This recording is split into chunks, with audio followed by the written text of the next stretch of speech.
44,000 సంపాదించా 1 month. Worst decision అనమాట నేను తీసుకుంది. హలో అండి. Welcome back to my channel. ఎలా ఉన్నారు? అందరు బాగున్నారా? నేను కూడా బాగున్నాను. ఇదైతే ఈ రోజు బ్లాగే అనమాట, మండే రోజు. ఇంకా ఇక్కడైతే నేను జీడిపప్పు అయితే వేయించుతున్నాను. చెప్పాను కదా పిల్లలకి స్నాక్స్ బాక్స్లోకి ఇవే పెడతానని చెప్పి. అందుకని ఇంకా 1 వీక్ సరిపడా ముందే ఫ్రై చేస్తున్నాను. ఇంతకుముందు కొంచెం ఏ రోజు ఆ రోజే వేయించేదాన్ని. ఇంకా అలా లేట్ అవుతుందని చెప్పేసి ఒకేసారి ఇంకా ఎక్కువ ఆర్డర్ చేసి ఇలాగ బాక్స్లో స్టోర్ చేస్తున్నాను అనమాట. అప్పుడు కొంచెం సింపుల్ అవుతుంది బాక్స్లో పెట్టడానికి. మళ్ళీ గ్యాప్ అయితే వచ్చింది. మళ్ళీ 1 వీక్ పైనే అవుతుంది వీడియో అప్లోడ్ చేసి. అయితే నేను కంటిన్యూస్గా చేద్దాం అనుకున్నప్పుడు అవ్వదనమాట. కొంచెం మనుకు బాగలేదు మధ్యలో, ఇంకా అలాగ టైం అయిపోయింది. ఇంకా పిల్లలకు బాగలేకపోతే మనసు అంతా పాడైపోయినట్టు అనిపించిద్ది అనమాట. ఇదైతే నిన్న సండే రోజు చేశాను అనమాట. ఎలాగ జీడిపప్పు ఉన్నాయి కదా అని చెప్పేసి, వాళ్ళిద్దరికి ఇష్టం ఆ స్వీట్ అంటే. ఇదైతే బాక్స్ కోసం నేను ఇవాళ పాలకూర పప్పు అయితే చేస్తున్నాను. ఇంకా నేనైతే వీడియో ఏం తీయలేదు వంటగదిలో ఉన్నప్పుడు. కొంచెం బాక్స్ ఇవ్వడానికి మధ్య లేట్ అవుతుంది అనమాట. అందుకని సరే బాక్స్ ఇచ్చేసిన తర్వాత ఏమన్నా ఉంటే చూసుకుందాం వీడియోస్ కానీ ఏమన్నా అని ముందు బాక్స్ ఇవ్వటానికైతే వెళ్తున్నాను.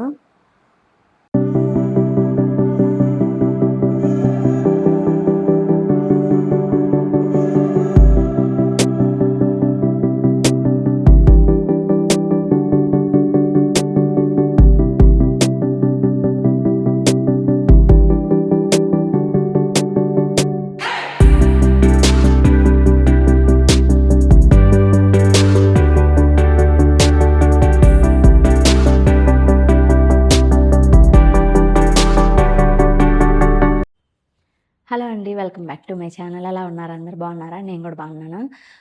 పిల్లలైతే స్కూల్లో ఉన్నారనమాట. నాకెందుకో బాక్స్ ఇచ్చేసి కూర్చున్నాను కదా, ఎందుకో నాకు ఈ ఆలోచన వచ్చిందనమాట వీడియో చేయాలని. నేను యూట్యూబ్లో నుంచి ఎంత సంపాదించాను ఏంటి, వాటితో ఏం చేశాను అని నాకెందుకో ఇప్పుడే కూర్చున్నా అనమాట. కూర్చొని ఆలోచిస్తుంటే వీడియో చేయాలనిపించింది. అవును, కాన్ఫిడెన్స్ వచ్చినప్పుడే కదా వీడియో చేయాలి అని అనుకున్నాను. యూట్యూబ్ నుంచి అయితే నాకు ఒక 2 ఇయర్స్ బ్యాక్ వరకు, అంటే 2022 నుంచి 24 వరకు అనుకుంటా, ఒక 6 lakhs దాకా అయితే వచ్చినాయి మనీ. ఒక 1 ఇయర్ అయితే రఘు అకౌంట్లో వేయించాను డబ్బులు. ఇంకా తర్వాత నేను తీసుకున్నాను అనమాట. ఫస్ట్ రఘు అకౌంట్లో రఘు అకౌంట్లో మనీ యాడ్ అయ్యేటప్పుడు ఏంటంటే అసలు లెక్కలేదనమాట. మేము ఏం ఖర్చు పెడుతున్నాం ఏంటి. నా మనీ రావడం స్టార్ట్ అయిన తర్వాత ఇంకా ఖర్చులు ఎక్కువైనాయి. అంటే డబ్బులు సరిపోవట్లేదని కాదు, రఘుకి అప్పటికి చాలా 80,000 అలా వచ్చాయి. నావి యూట్యూబ్ స్టార్ట్ చేసినప్పుడు ఫస్ట్ మంత్ ఒక 11,000 వచ్చింది అంతే. ఇంకా ఆ తర్వాత నుంచి ఎప్పుడు 20,000కి తక్కువ రాలేదన్నమాట డబ్బులు. 20,000, ఒక్కోసారి 30,000, హైయెస్ట్ వచ్చేసి నాకు యూట్యూబ్లో 44,000 అనమాట. 44,000 సంపాదించా 1 మంత్లో. నాకైతే అంత హ్యాపీ అనిపించిందంటే, అంటే మనం ఇంట్లో ఉండి కూడా ఇలా సంపాదించుకోవచ్చు, బయటికి వెళ్ళకుండా పిల్లల్ని చూసుకుంటా అని ఒక కాన్ఫిడెన్స్, ఒక హ్యాపీనెస్ వచ్చిందనమాట. చెప్తున్నాను కదా, అసలు మనీ విచ్చలవిడిగా ఖర్చు అయిపోతుందనమాట. రఘు ఇంకా ఖర్చులు ఎక్కువ పెంచేశారు. పిల్లలకి అన్నీ కొంటాం, బొమ్మలు కొంటాం, అన్నీ పిచ్చి పిచ్చి అన్నీ అసలు వద్దంటే వినకుండా. అంటే రఘు ఆల్రెడీ సంపాదిస్తున్నారు కదా, 80,000 దాకా అలా వస్తున్నాయి. ఇంకా తనకేంటంటే ఎలాగో వస్తున్నాయి కదా యూట్యూబ్లో నుంచి అని, ఇంకా అవి మొత్తం పిల్లలకి ఖర్చు పెట్టడం. నేను పిల్లలకి ఖర్చు పెట్టినందుకు బాధపడుతున్నాను చెప్పట్లేదు, కానీ మనం ఒక లెక్క అనేది ఉండాలి, దేనికి ఖర్చు అవుతుంది ఏంటి అని. జీపులు కొంటాం పిల్లలకి, బైకులు, బొమ్మలు అని. ప్రేమే, నేను కాదంటలేదు, కానీ మరి పిల్లలు పెద్ద అయ్యే టయానికి కూడా మనం ఉంచుకోవాలి కదా. సరే వచ్చేస్తాను, ఎప్పటికీ ఇలాగే వచ్చేస్తాను కాదు కదా, సర్లే ఇలా కాదని చెప్పేసి, సరే నా యూట్యూబ్లో వచ్చే నాకు ఇచ్చేసేయి, నా ఖర్చులు నేనే చూసుకుంటాను, నాకేమన్నా పర్సనల్ ఖర్చులు ఉన్నా ఏమున్నా నేనే పెట్టుకుంటానులే, నాకు ఇచ్చేయి, నీ దగ్గర ఉంటే అసలు లెక్క తెలియట్లేదు వాటికి అని చెప్పేసి నేను తీసుకోవటం అయితే స్టార్ట్ చేశాను అనమాట. అలా నేను తీసుకున్నా అని నాకెప్పుడు నేను ఖర్చు పెట్టుకోలేదు. ఏం కొన్నానో చెప్తాను నేను తీసుకుంటున్నప్పటి నుంచి యూట్యూబ్ నుంచి వచ్చే డబ్బులు. ఫస్ట్ నేను తీసుకోవడం స్టార్ట్ చేసిన తర్వాత ఒక 30,000 మిగలంగానే ఒక 2 మంత్స్, 3 మంత్స్ అలా పట్టిందనమాట. ఒక 30,000 అంటే రఘుకి యూట్యూబ్‌లో ఎప్పుడు ఎలా మనీ వస్తాయో ఎవరికీ తెలీదు. ఒక మంత్ 10,000 రావచ్చు, ఒక మంత్ ఏమో 20 రావచ్చు, 30 రావచ్చు, అలా రావచ్చు. రఘు అకౌంట్‌లో పడేటప్పుడు ఏంటంటే 30,000, 35,000, 25,000 అలా వచ్చాయనమాట. నేనెప్పుడైతే నాకసలు అదృష్టం లేదేమో కానీ, నేనెప్పుడైతే తీసుకోవడం స్టార్ట్ చేశానో అప్పుడు నాకు కొంచెం వ్యూస్ తగ్గినియి. ఏంటంటే ఒక 15,000, 10,000 అలా వచ్చాయనమాట. సర్లే ఎంతో కొంతైతే వస్తున్నాయి గదా! రఘు దగ్గరుంటే మొత్తం అవ్వగొట్టేస్తున్నారు. బొమ్మలు కొనేసి, ఇవి అన్నీ పిచ్చియి కొనేసి లెక్క లేకుండా అయిపోతుందని జెప్పేసి నేను తీసుకున్నాను.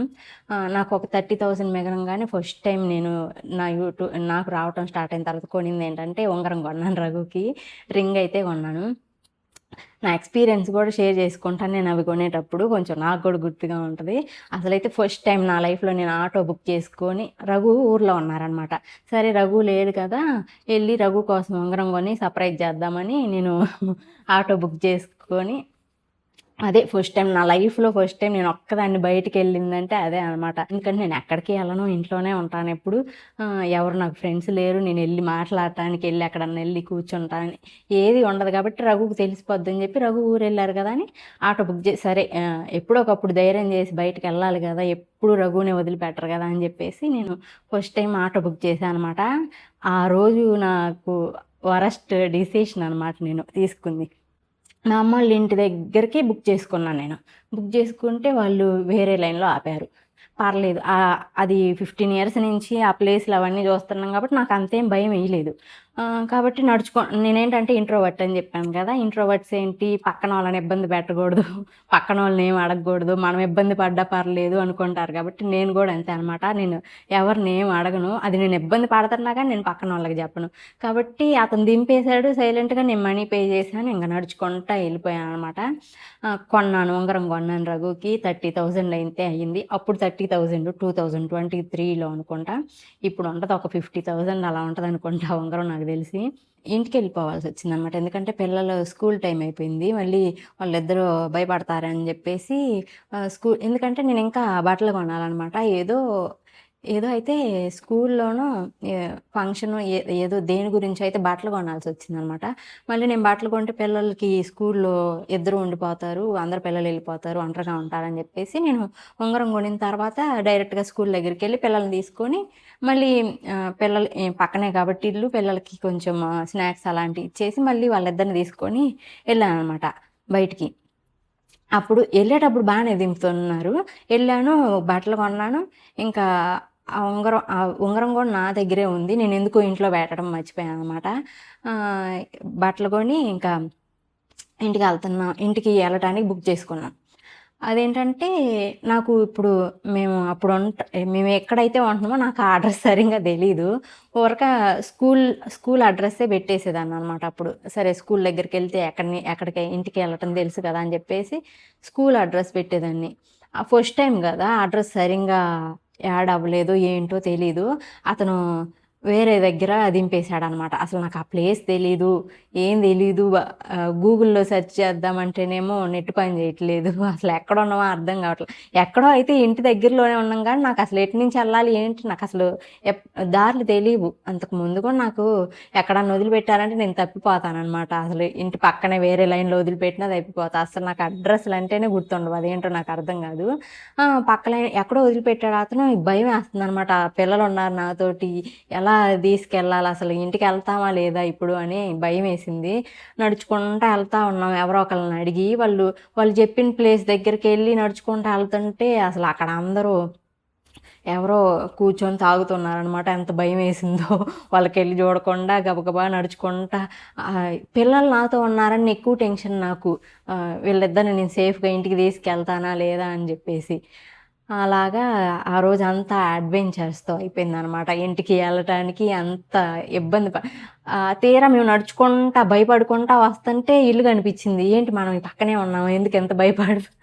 ఎంత భయపడ్డానా ఈ పక్కన ఉంటేనే ఎందుకంటే ఆ ప్లేస్ అలా ఉంది. అసలు వేరే మనుషులు లేరు. ఎవరో కొంచెం గ్రూప్‌గా కూర్చొని తాగుతున్నారనమాట. నాకు చాలా భయమేసింది. ఆహ్, అంటే అప్పుడు అనిపించింది, ఓహో! మా ఇంటికి దగ్గరలో ఇలాంటిది ఒక ప్లేస్ ఉందా అని నాకు అప్పుడు అర్థమైంది. ఆ రోజు అలా ఎక్స్‌పీరియన్స్ తోటి ఫస్ట్ టైం కొన్న ఉంగరంతోటి అలాగా ఇంటికొచ్చాననమాట. అసలు చాలా సేపు ఆ భయం తగ్గలేదు. ఏంటి సేఫ్‌గా ఇంటికి రాకపోతే ఏంటి పరిస్థితి? పిల్లలున్నారు నాతోటి అని. ఇంకా నెక్స్ట్ టైమ్ నేను వీలైతే ఫోటోస్ కూడా యాడ్ చేస్తాను. నేను కొన్న బంగారం, నేను డబ్బులుంటే బంగారం కొనడానికి ఎళ్ళిపోతానంతే. అస్సలు వేస్ట్ చేయను. నాకు డ్రెస్ కొనుక్కోవటానికి గూడా మనసు రాదు నా దగ్గర డబ్బులుంటే. మళ్ళీ అది రఘుకే కొంటాను. నేను కొనుక్కోను. నేను చిన్న చిన్నయి పిల్లలకి కొంటాను. నాకు ఎప్పుడన్నా మరీ మనసుకు నచ్చితే తప్పితే అస్సలు నేను కొనుక్కోను. వీలైనంత వరకు రఘుకి కొనటానికి చూస్తాను. ఎప్పుడన్నా నాకు కొనుక్కుంటాననమాట. బట్టలైతే అస్సలు కొని వేస్ట్ చేయను. నా దగ్గర అసలు ఎక్కువ బట్టలుండవు. మీరు వీడియోలో చూసేటప్పుడు కూడా అన్నీ రిపీట్ చేస్తా ఉంటాననమాట. మళ్ళీ వేరే వాళ్ళిస్తే, రఘు ఇస్తే బట్టలు కొనుక్కోవాలనిపిచ్చిద్ది గానీ రఘు ఇవ్వడు. అదే. ఇంకా గుర్తుపెట్టుకోరు రఘు అదేంటో నేను ప్రతీది గుర్తుపెట్టుకుంటా అనమాట. రఘు బట్టలు బాగున్నాయా? లేదా? కొనాలా? లేదా? అని చెక్ చేస్తా ఉంటాననమాట. రఘు అసలు అలాంటియి ఏం పట్టించుకోరనమాట. అది నేనింకా కోపం తట్టుకోలేక అసలు బట్టలు కొనవా నువ్వు నాకు అని జెప్తే అప్పుడు సర్లే అని అప్పుడు నాకు ఒక 3 ఇయర్స్ ముందు దాకా బట్టలు కొనుక్కోవటం గూడా రాదు నాకు. ఆన్‌లైన్‌లో కొనుక్కుంటే అసలు బాగా వస్తాయా లేదా అని జెప్పి రఘు డబ్బులివ్వంగానే డీమార్ట్‌కెళ్ళిపోయేదాన్ననమాట. అక్కడ పైటాపులు దొరుకుతాయి గదా! వాటికి లెగ్గిన్స్ దొరుకుతాయి అని అవి కొనుక్కొచ్చుకునేదాన్ననమాట. తర్వాత నెమ్మదిగా ఆన్‌లైన్‌లో ఎప్పుడన్నా డ్రెస్ నచ్చితే నాకప్పుడు అర్థమైందనమాట. కొంచెం మనం మంచియి ఆర్డర్ చేసుకుంటే బానే వస్తాయి ఆన్‌లైన్‌లో గూడా అని జెప్పేసి అప్పుడు ఇంకా డీమార్ట్‌కెళ్ళటం ఆపేసా బట్టల కోసం. ఏంటంటే డీమార్ట్‌లో తెచ్చుకున్నా గానీ నాకవి సరింగా సెట్ అయ్యేయి గాదు. అసలు వేరే వాళ్ళెలా కొనుక్కుంటారు అంత మంచి బట్టలు అని వేరే వాళ్ళని జూసేదాన్ననమాట.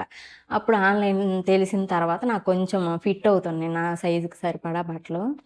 అది ఆ ఉంగరం ఎక్స్‌పీరియన్స్ అలా అయిపోయిందనమాట. తర్వాత నెక్స్ట్ నేనేం టార్గెట్ పెట్టుకున్నానంటే రఘుకి బ్రాస్లెట్ కొనాలని జెప్పేసి. అస్సలు డబ్బులొస్తుంటే ఊరుకోననమాట నేను. ఏదో ఒకటి బంగారం గొనాలి. డబ్బులు చేతిలో ఉంటే అయిపోతా ఉంటాయి. ఆ! అని రఘు ఏంటంటే మాకు కొంటా ఉంటారు కదా! పిల్లకి కొంటారు బంగారం. రఘు ఏం కొనుక్కోడు అని నేను ఒక మనసులో అనుకుంటా ఉంటాననమాట. రఘు ఏం పెట్టుకోరు కదా! ఎప్పుడు సరే తను మన కోసం కొంటున్నారు కదా! నేను రఘు కోసం కొందామని అనుకుంటా అనమాట. ఉంగరం కొనిన తర్వాత అంటే బయటికి చెప్పరు. హ్యాపీగానే ఫీల్ అయ్యారు. ఫస్ట్ టైమ్ రఘు లైఫ్‌లో గోల్డ్ పెట్టుకుంది అదే అనమాట. అప్పటి వరకు నేనెప్పుడు చూడలేదు, పెట్టుకునింది కూడా లేదు కూడా తనకి.